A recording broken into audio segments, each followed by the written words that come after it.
Comment gérez-vous votre temps? Est-ce que le dieu Chronos vous joue des tours et que quand le soir arrive, vous avez l'impression de ne pas avoir eu le temps?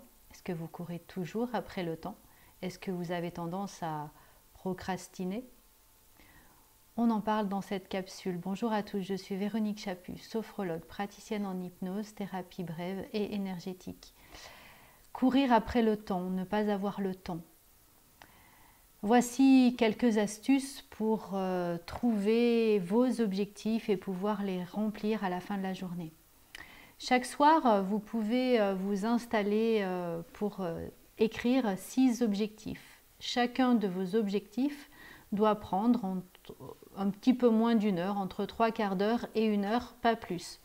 Si un objectif vous prend 2 heures, par exemple, vous allez tout simplement le diviser en sous-objectifs de chacun 1 heure, de façon à ce que chaque objectif ne dépasse en aucun cas 1 heure. Pourquoi?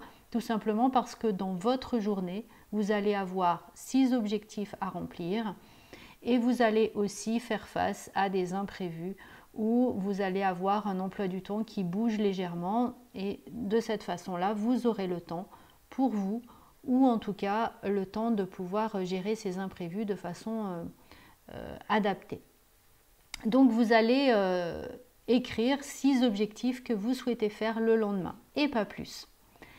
Ces 6 objectifs, vous allez les numéroter dans l'ordre de valeur. Le plus important, c'est le numéro 1. Donc vous faites votre liste de façon à avoir l'objectif numéro 1 le plus important en premier et au fur et à mesure, vous déclinez vos objectifs.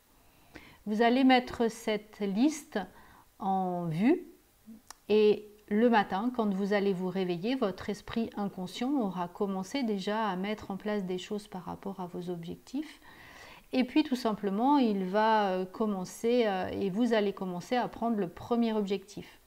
Et tant que ce premier objectif n'est pas fini, vous ne faites rien d'autre que faire ce premier objectif. Une fois que chaque objectif est fini, vous pouvez vraiment vous féliciter, par exemple, en prenant une posture plutôt ouverte, comme ça, vous étirez bien vers le haut, vous prenez une grande inspiration, vous soufflez de façon à reposer votre corps et surtout à lui permettre de se reconcentrer pour votre deuxième objectif. Et vous allez cheminer comme ça au fur et à mesure de votre journée avec vos objectifs temps. Vous pouvez bien sûr faire cet exercice par exemple tous les dimanches. Tous les dimanches soirs, vous allez donner 6 objectifs que vous souhaitez réaliser dans votre semaine et vous les listez de la même façon.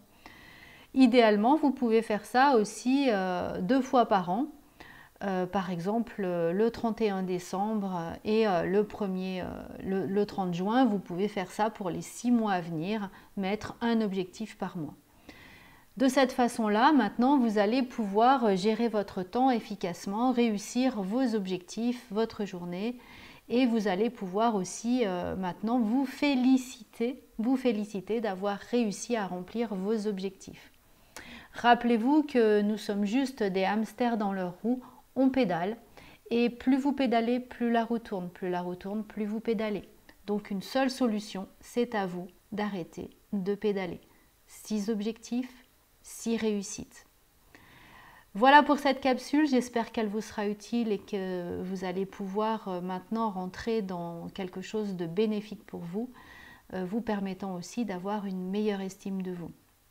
N'hésitez pas à liker cette vidéo et si elle vous a été utile autant qu'à moi, alors n'hésitez pas à la partager. Merci, bonne journée.